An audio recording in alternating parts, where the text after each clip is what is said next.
Right, so this next one is about rigging some lights on that truss we just built. So we're going to have a couple of different types of lights. So we're going to have a profile light, which is like a spotlight that can have a sharp edge on it and can be shuttered in. We're going to have a wash light that's going to use barn doors to really shape that light, but it's more of a wash light. And we're going to plug in some little moving lights that are able to pan and tilt around and do some funkier stuff on stage. Then we're going to plug all those lights in with power cables. We're also going to plug them in with data cables and run them off the truss nice and neatly. Make sure that the cable management is very neat. We're going to run that down back to a distro, plug them in, show you how to patch those, and then also show you a bit of figure of eighting of the excess cable so that we don't do any damage to the cable while electricity is running through it. We're also going to keep a keen eye on the safety chains, because every light needs to have a secondary safety chain just to make sure that if it did get loose that it was going to be safe. And then finally we're going to pack it all down, put it back in its boxes, roll up all the cables nice and neat, and show you really how to manage those cables after the show as well. So you'll see along this truss that we've just built, we're going to hang some lights on it. So we've got a couple of different types of lights we're going to show you today. This one here is a profile or a spotlight. It's the one that can have the sharp edge or the blurry edge. It can have the shutters to make it into a square or a rectangle shape, or it can just be a sharp-edged round spot. These are specific or special lights that can solo an artist, or they can go on a lectern for a speaker, or they can frame off a piece of artwork on the wall. So they're quite unique in the sense that they are focusable. And you'll see there I've got a nice solid rigging clamp. I'm tightening that clamp off, and then I'm pulling the shutters out and putting the safety chain on and making sure it's pointing in roughly the angle I want it to. The next light I'm grabbing is a wash light or a Fresnel. This light's a lot wider. It floods a larger area than the spotlight. It has barn doors that shape the light, so it gives a softer shaping of the light, so it can't fully be shutterable or fully focusable. But what it does do is it gives a nice general wash in a larger area. So working in conjunction with the spotlight, the wash lights really make a nice area lighting. So you see there I'm opening the barn doors, making sure that when I turn it on the light comes out and that it's pointing in roughly the right direction where I want it to. So this third light, it's a moving light, and in this case a moving wash light. So these have a clamp on it that we have little latches that we spin in and they lock into place, so that when I pick that up by its clamp, it's not going to fall, it's not going to separate from the light. So that's a nice solid rigging attachment. So we hang that light on the truss just the same, we tighten it up, and we are making sure that the display is pointing towards the crowd in this case, because that way the cables are hiding away from the crowd. So you'll notice there I've got all the cables and I'm just feeding them up and through the truss so that they're ready to go when I go and plug them in a little bit later. So fast forwarding, and we're putting the second moving light on, making sure that the display is also out towards the crowd, feeding the cable through, checking everything's tight, making sure everything has its safety attachment on it. That's our secondary redundant attachments to make sure that if the light did separate from its clamp, that there was another piece of wire there to save it. So there's a little close-up of us and our trigger clamp. We hang it on, it rests loosely, and then by turning in that knob, by turning in that nut, or that T-nut, we tighten that clamp very firmly to the bar. You can see there that the moving light can pan and tilt on its axis.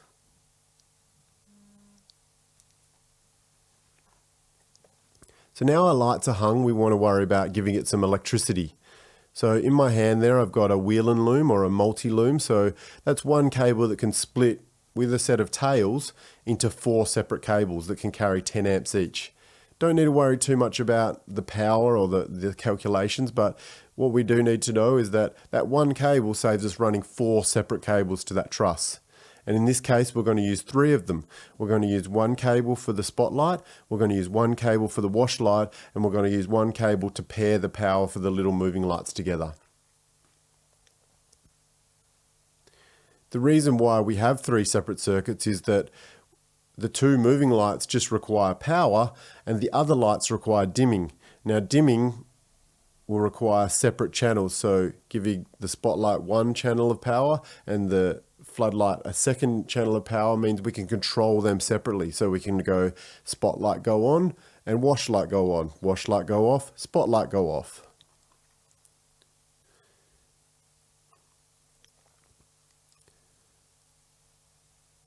So right there I'm demonstrating that the cables of each light go into the breakout female header of the wheel and cable. And then right now I'm testing to see if the cable I've chosen is long enough to join the 2 cables that exist on the 2 little moving lights together. Because if it was too long or too short, I would go and choose another cable. Right now I'm just demonstrating that everything's resting nicely on the truss using gravity, which means I'm not going to need too much tape to attach it later. Here's my wheel and cable connecting to my wheel and female breakout. And that's got a key system. We're going to make sure that's right. And then we've got a couple of clips on that to make sure that it's got some strain relief, so that if it was ever yanked off, it wouldn't come undone and then our show would be interrupted with no lighting. We run the excess of that cable out towards where we'll be setting up our distribution or our power. And then on the other end, we'll have a male breakout that'll separate those 4 individual cables back into themselves again.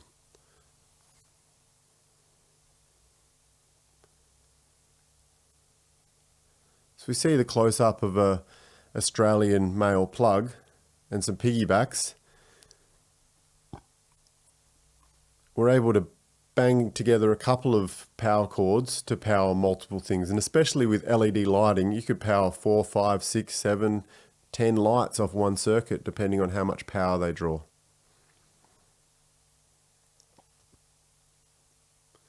You see, I've fed all my cables through the truss, but some people prefer to put the cables on the outside of the truss and tape it. That's perfectly fine, but just seek your supervisor's opinion on how they want to do it.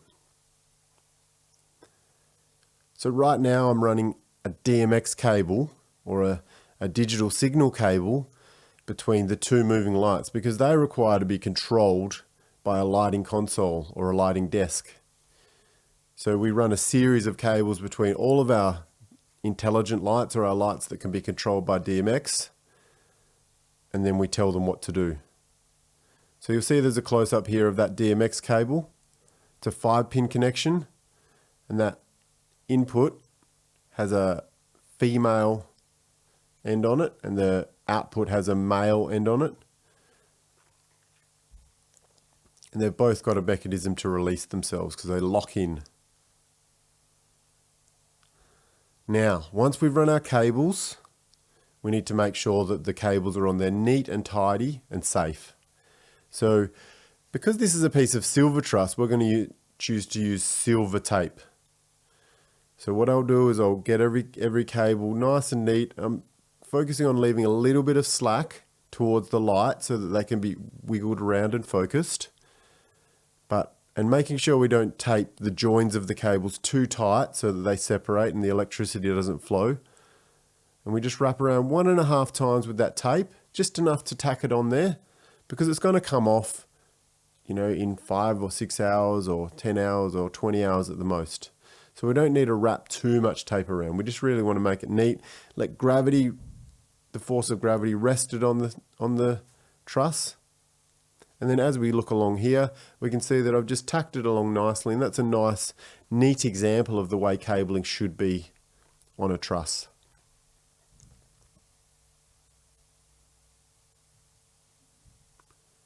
Double checking that the safety chains are all nice and tight and firm.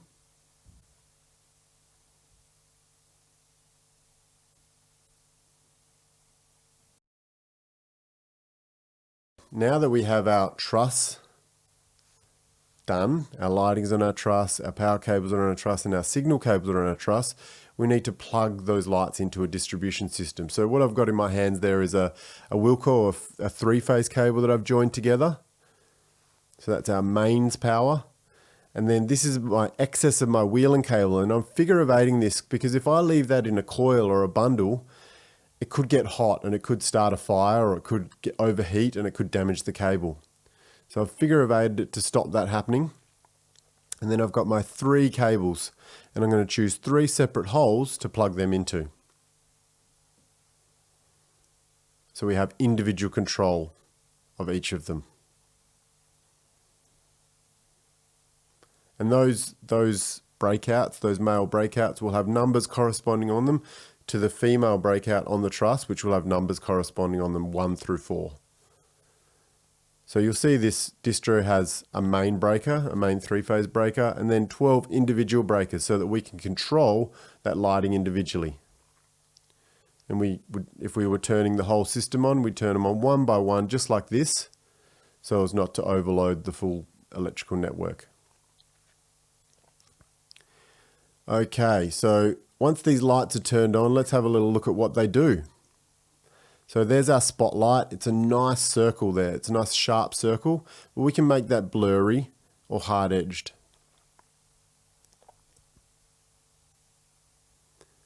Like I say, to spot our lectern speaker, or to spot our guitarist or our bass player on stage.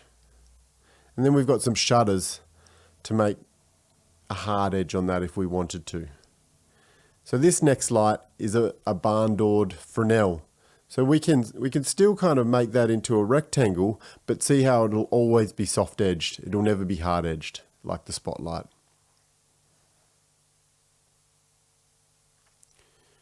All right, so the show's done. We've used our lights. Everything went super duper. So now we've got to pack it down. So just going to fast forward through that motion, and we're going to do the reverse of what we did on the in. We're going to take the tape off, unplug everything, disconnect our data leads with the clips that we showed you earlier, undo our clamps of our lighting, put the lights back in the cases, tidy up the excess cable, make sure all our safety chains go back with the lights, make sure our cables go back with the lights, rolling all of our cables up nice and neat and in nice little loops, taping those cables together or using the Velcro straps on those cables to make sure they go back on the rack nice and neatly.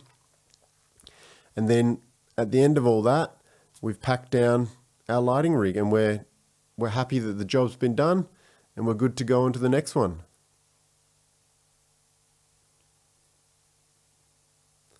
See there, folding the barn doors in, putting the shutters back in the lights, making sure that everything is nice and neat. So I've got a wheeling header there in my hand. We don't really need to tape that together because it's quite short. That 2-meter cable there, I just want to roll that up into a nice, maybe 1/3 of a meter roll. So we've rolled it 3 times. We don't want one big 1-meter loop, so it's really awkward. So we've taped that together. Then we've got a bit of a longer cable there, so we want to do a bit of a larger loop. So I don't want 100 small loops. Fast forwarding there, we've taped that together. It's nice and round, nice and together, nice and neat. Cable management is so important in our industry because we use so many cables, and if our cable packer or our cable rack is all tangled together, it's just going to consume so much time. So we really need to make sure that our cables are always rolled and taped together or Velcroed together so that they're separate items on our rack or in our road case. Rolling the wheeling cable there, making sure that I take the tape off it, because otherwise we're just going to get a massive build-up of tape on it.